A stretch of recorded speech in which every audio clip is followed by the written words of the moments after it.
सो 5 class जी science में असांजो जेको हिन टाइम टॉपिक आहे उहो आहे luminous and non luminous objects means रोशन ऐं अण रोशन शयूं। हाणे रोशन छाखे चइबो आहे या ल्यूमिनियस शइ छाखे चइबो आहे इनखे असां तफ़सील सां पढ़ंदासीं ऐं नॉन ल्यूमिनियस शयूं छाखे चइबो आहे उनखे असां सम्झंदासीं। ठीकु आहे।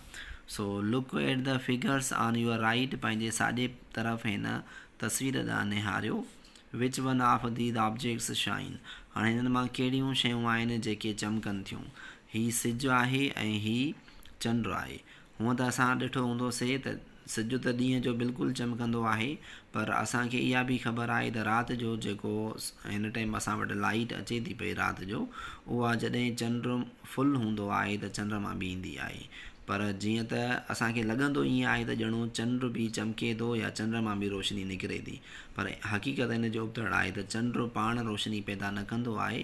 चंड सिज जी रोशनी खे रिफ्लेक्ट कंदो आहे, छो जो असां ज़मीन विच ते मौजूदु हूंदी आहे, हेठिं तरफ़ राति जो सिजु हूंदो आहे ऐं मथिं तरफ़ वरी चंड हूंदो आहे। हाणे चंड इन करे चमकंदो आहे त जॾहिं ज़मीन खां हेठां जेका सिज जी रोशनी आहे उहा वञी चंड खे लॻंदी आहे, पोइ चंड मां उहा लाइट रिफ्लेक्ट थी करे जॾहिं ज़मीन ते ईंदी आहे त ज़मीन बि रोशन थी वेंदी आहे। असांखे लॻंदो आहे त चंड चमकी रहियो आहे, पर हक़ीक़त में चंड जेको आहे जस्ट सिज जी रोशनी खे रिफ्लेक्ट कंदो आहे, मीन्स वापसि मोड़े असां तरफ़ मोकिलंदो आहे। बाक़ी चंड पाण रोशनी पैदा नाहे कंदो। हाणे सिजु पाण रोशनी पैदा कंदो आहे ऐं चंड पाण रोशनी पैदा न कंदो आहे, जस्ट रिफ्लेक्ट कराईंदो आहे। त हाणे जेका शइ पाण रोशनी पैदा करे उनखे चइबो ल्यूमिनियस शइ, ऐं जेका शइ पाण रोशनी पैदा न करे उनखे चइबो नॉन ल्यूमिनियस ऑब्जेक्ट। ठीकु आहे। सो इहा हाणे वाज़े थी वियो त ल्यूमिनियस छाखे चइबो आहे ऐं नॉन ल्यूमिनियस छाखे चइबो आहे। उनखां पोइ चवे थो पियो डज़ द सन शाइन, छा सिजु चमकंदो आहे। बिल्कुलु सिजु चमकंदो आहे, छो जो हू पंहिंजी रोशनी पाण पैदा करे थो। डज़ द मून शाइन, छा चंड चमकंदो आहे। बिल्कुलु असांखे लॻंदो इहो आहे त चंड चमकंदो आहे, पर हक़ीक़त जो उबतड़ आहे त चंड जेको आहे चमके थो पियो, जस्ट सिज जी रोशनी खे रिफ्लेक्ट करे थो, पाण रोशनी पैदा न कंदो आहे। चए थो your answer may be both, तव्हांजो जवाबु थी सघे थो त हे ॿई सही हुजे, त सिज बि चमकंदो आहे ऐं चंड बि चमकंदो आहे।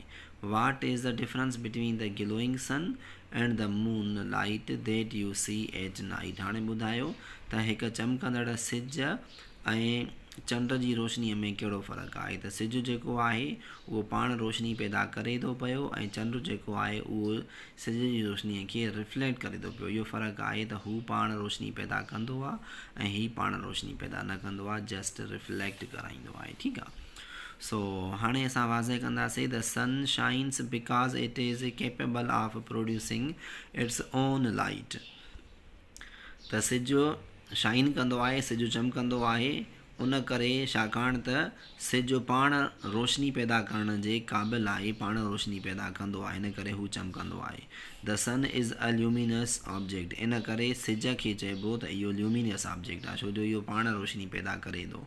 इन सां गॾोगॾु जीअं बल्ब आहे असांजो पाण रोशनी पैदा कंदो आहे, या मेणबती आहे पाण रोशनी पैदा कंदी आहे, या टार्च आहे पाण रोशनी पैदा कंदी आहे। हर उहा शइ जेका पाण रोशनी पैदा करे उनखे ल्यूमिनियस शइ चइबो, ऐं हर उहा शइ जेका पाण रोशनी पैदा न करे उनखे नॉन ल्यूमिनियस शइ चइबो। ठीकु आहे। So the moon shines due to the light of the sun, ऐं चंड चमकंदो आहे सिज जी रोशनी जे करे। सिज गायबु हुजे त चंड बि नथो चमकी सघे पियो। ठीकु आहे। इट रिफ्लेक्ट्स सन्स लाइट, हाणे इहो सिज जी रोशनीअ खे जस्ट रिफ्लेक्ट कंदो आहे, माना वापसि मोड़े ज़मीन तरफ़ मोकिलंदो आहे। ठीकु आहे। So it can not produce it's own light, हाणे इहो चंड जेको आहे पंहिंजी रोशनी पाण पैदा नथो करे सघे पियो। The moon is a non luminous object, तंहिं करे जेको चंड आहे उहो नॉन ल्यूमिनियस ऑब्जेक्ट आहे, मीन्स अण रोशन हिकिड़ो ऑब्जेक्ट आहे, शइ आहे। ठीकु आहे। हाणे डेफिनेशन बयानु कंदो a luminous object is one which produces and emits its own light. Luminous हर उहा शइ आहे जेका पंहिंजी रोशनी पाण पैदा करे ऐं पंहिंजे ई ज़रिए मां पैदा करे, त उनखे ल्यूमिनस शइ चइबो आहे। ठीकु आहे। A luminous object is one which produces and emits its own light. Luminous शइ उहा आहे जेका रोशनीअ खे पैदा करे ऐं पंहिंजी रोशनीअ खे ॿाहिरि एमिट करे मीन्स कढे, त उनखे ल्यूमिनियस चइबो आहे। In other words it gloss on its own accord, इहा पंहिंजे ई दारोमदार ते चमकंदी रहे त उनखे ल्यूमिनियस चइबो। जीअं सिज पंहिंजे ई दारोमदार ते, सिज खे माना रोशनी पैदा करण जे लाइ कंहिं ॿिए रोशन शइ खां सहारो वठण जी ज़रूरत न आहे, हू पंहिंजी रोशनी पाण पैदा करे थो पियो, ठीकु आहे।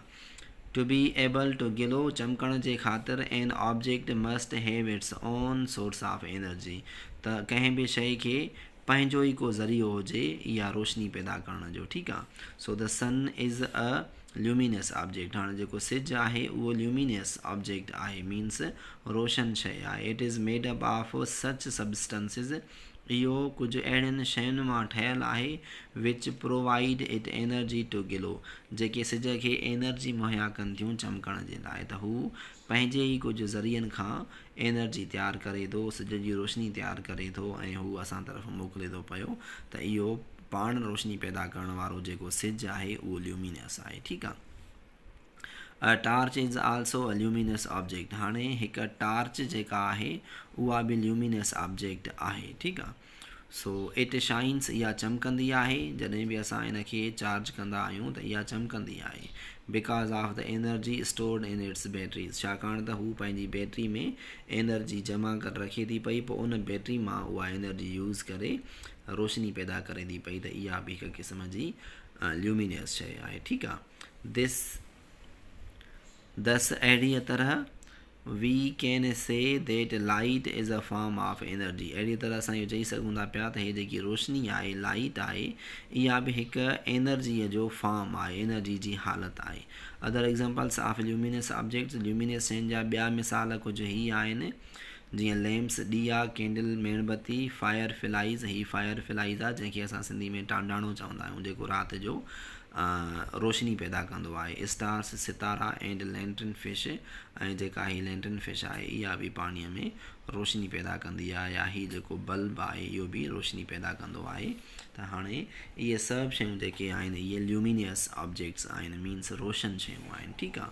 सो उन खां पोइ चए थो do you know our sun is the principal source of energy for all the organisms on the earth, त जेके बि ज़मीन ते जानदार मौजूदु आहिनि उन्हनि सभिनी जे लाइ जेको मेन ज़रियो आहे एनर्जी जो उहो सिज आहे, छो जो इहो ई सिज जी रोशनीअ जो ज़रियो जेको आहे इस्तेमालु कंदे ॿूटा पंहिंजी हयातीअ खे बरक़रार रखनि था पिया ऐं असांखे खाइण पीअण जे लाइ हर शइ मुहैया कनि था। एतिरे क़दुरु जो असांखे साहु खणण जे लाइ जेका ऑक्सीजन मिले थी पई उहा बि ॿूटा तयारु कनि था पिया। त हाणे इहे सभु शयूं ॿूटा तॾहिं हलाए सघनि था पिया जॾहिं उन्हनि खे सिज जी रोशनी मिले ऐं उन सां हू फोटोसिंथेसिस जो अमल करे पंहिंजे लाइ खाधो तयारु करे सघनि था ऐं असांजे लाइ ऑक्सीजन तयारु करे सघनि था।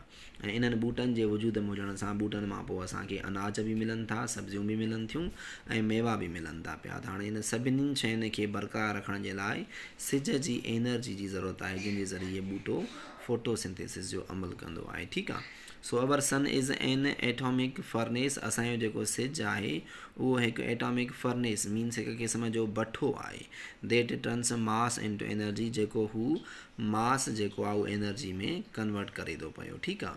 उहो कहिड़ो मास आहे, उनखे हाइड्रोजन मास चइबो आहे। त हाइड्रोजन खे हू साड़े करे एनर्जी तयारु करे थो पियो, ठीकु आहे। सो एवरी सेकंड, हर सेकंड जी ॻाल्हि आहे त हिकु सेकंड में केतिरो कमु करे थो सिज, उन जे बारे में हाणे तव्हां ही मालूमात ॿुधण खां पोइ दंग रहिजी वेंदव त हिकु सेकंड जेको आहे तमामु हिकु नंढड़ो वक़्त जो एको आहे। इन हिकु सेकंड जे अंदरि सिज में छा कुझु थिए पियो हाणे ॿुधाईंदो, ठीकु आहे। सो इन अ सेकंड, हिकु सेकंड जे अंदरि it converts over 657 million tons of hydrogen into 653 million tons of helium। हिकु सेकंड जे अंदरि हू 657 मिलियन टन हाइड्रोजन जा, 657 जो मतिलबु आहे त 65 करोड़ 70 लख 65 करोड़ 70 लख टन हाइड्रोजन जा यूज़ करे थो पियो। उन खां पोइ जेका यूज़ करण खां पोइ जेका ॿी शइ उन मां ठहे थी पई उहा आहे हेलियम। हेलियम वरी ठाहे थो 653 मिलियन टन, ठीकु आहे, मीन्स 65 करोड़ 30 लख, हेॾे 65 करोड़ 70 लख यूज़ थिए पई हाइड्रोजन, ऐं हेॾे वरी जेका हेलियम तयारु थिए थी सड़न खां पोइ त 65 करोड़ 30 लख या 653 मिलियन टन, ठीकु आहे। हाणे इहे सभु शयूं हिकु सेकंड में थियनि थियूं, त हिकु सेकंड में जेको सिज आहे उहो 657 मिलियन टन हाइड्रोजन जा यूज़ करे थो, ऐं उन मां 653 मिलियन टन हेलियम जा तयारु करे थो, ठीकु आहे। So the missing 4 million turns, हाणे हिन में 4 मिलियन टन्स मिसिंग आहे, छो जो हेॾे 657 मिलियन टन हाइड्रोजन सड़े थी ऐं 653 मिलियन वरी हेलियम टन ठहे थी पई। हाणे 57 ऐं 53 में 4 टन्स मिसिंग थियनि था पिया, हे 4 टन वधीक ऐं हे 4 टन घटि। सो वधीक माना हाइड्रोजन सड़े थी ऐं 4 जेके मिलियन टन आहिनि, सो बि मिलियन 4 मिलियन टन जेके आहिनि उहे घटि ठहनि था पिया हेलियम जा। हाणे जेके मिसिंग 4 मिलियन टन्स आहिनि of mass are discharge into space as energy, हाणे इहे 4 मिलियन टन हर सेकंड में जेको एक्स्ट्रा आहे हाइड्रोजन जो, उहो माना एनर्जी में कन्वर्ट थी करे स्पेस में विरहाइजी वञे थो ऐं असांजी ज़मीन ताईं अची करे पहुचे थो पियो, ठीकु आहे। सो अगरि ही सभु जो सभु 657 जेको हाइड्रोजन टन हिकु सेकंड में यूज़ थिए थो, अगरि इहो 657 मिलियन टन जेके आहिनि इहे ज़मीन ताईं या ॿियनि कंहिं ॻोल्हे ताईं पहुचनि त उहो ख़तमु तबाह थी वेंदो, पर इन मां सिर्फ़ु 4 मिलियन टन जेके आहिनि उहे वरी माना पूरी ख़ला में पखिड़िजनि था, सिर्फ़ु ज़मीन ते बि नथा अचनि, मीन्स सिज जी जेसि ताईं रेंज आहे तेसि ताईं उहे सिज जी रेंज में वञी करे पखिड़िजी वञनि था ऐं एनर्जी मुहैया कनि था, ऐं उहा ई एनर्जी सिज जी रोशनीअ जी सूरत में ज़मीन ताईं पहुचे थी, जंहिंखे ॿूटा इस्तेमालु कंदे फोटोसिंथेसिस जो अमल हलाइनि था ऐं असांजे लाइ खाधो ऐं ऑक्सीजन तयारु कनि था, ठीकु आहे। So the earth receives only about 2 billions of this as heat and energy, हाणे इहे जेके 4 मिलियन टन जेके ख़ला में पखिड़िजी वञे थी जेका एनर्जी, इन मां वरी ज़मीन ताईं केतिरी पहुचे थी पई, जस्ट 2 बिलियंस, मीन्स इनखे 1 बिलियन हिसो कयो वञे, इन 4 मिलियन टन खे 1 बिलियन हिसा इन जा कया वञनि, उन मां जस्ट असांखे 2 पार्ट्स मिलनि था पिया, ठीकु आहे, इन एनर्जी जा हीट ऐं लाइट जी सूरत में, ठीकु आहे। सो ही हिकु वॾो किसो आहे, अल्लाह तबारक व तआला जे निज़ाम जे हिसाब सां हले पियो। सो उन खां पोइ असां वटि आहे नॉन ल्यूमिनियस ऑब्जेक्ट्स, मथे असां पढ़ी वियासीं ल्यूमिनियस ऑब्जेक्ट्स, जंहिंमें असां मिसाल पढ़ियासीं सिज जो, बल्ब जो, हिन लैम्प्स जो, कैंडल्स जो, फायर फ्लाइज़ जो ऐं लैंटर्न फिश जो, ठीकु आहे। हाणे असां नॉन ल्यूमिनियस थिंग्स जे बारे में पढ़ंदासीं। A non luminous object is one विच does not produce it's own light, हिकु नॉन ल्यूमिनियस मीन्स अण रोशन शइ उहा आहे जेका पंहिंजे ई आधार ते रोशनी पैदा न करे सघे, बट इट रिफ्लेक्ट्स लाइट, पर उहा रोशनीअ खे जस्ट रिफ्लेक्ट करे, मीन्स वापसि मोड़े, ठीकु आहे। That comes from the luminous object, उहा रोशनी कंहिं बि ल्यूमिनियस ऑब्जेक्ट्स खां निकिरी करे जॾहिं नॉन ल्यूमिनियस शइ में लॻंदी आहे त उहा पोइ नॉन ल्यूमिनियस शइ जस्ट उन रोशनीअ खे रिफ्लेक्ट कंदी आहे।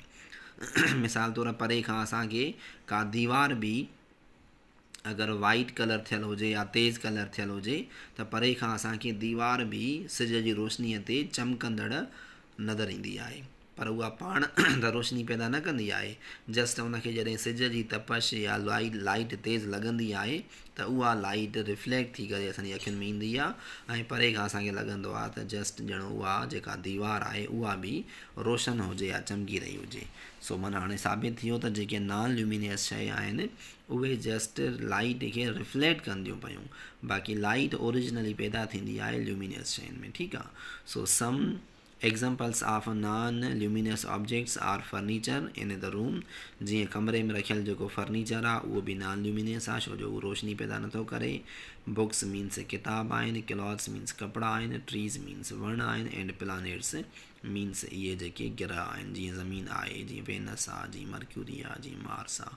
हाणे इहे जेके बि प्लानेट्स आहिनि इहे रोशनी पैदा न कंदा आहिनि, इहे रोशनी हासिलु कंदा आहिनि सिज खां, इन करे इहे नॉन ल्यूमिनियस शयूं आहिनि। ठीकु आहे। सो identify, draw and share names and pictures of the luminous and non luminous objects from your surroundings. हाणे तव्हां पंहिंजे आसपास नज़र फेरायो, उन में जेके बि तव्हांखे ल्यूमिनियस शयूं हुजनि उहे अलॻि लिस्ट तयारु कयो, ऐं जेके नॉन ल्यूमिनियस शयूं हुजनि उहे अलॻि लिस्ट तयारु कयो।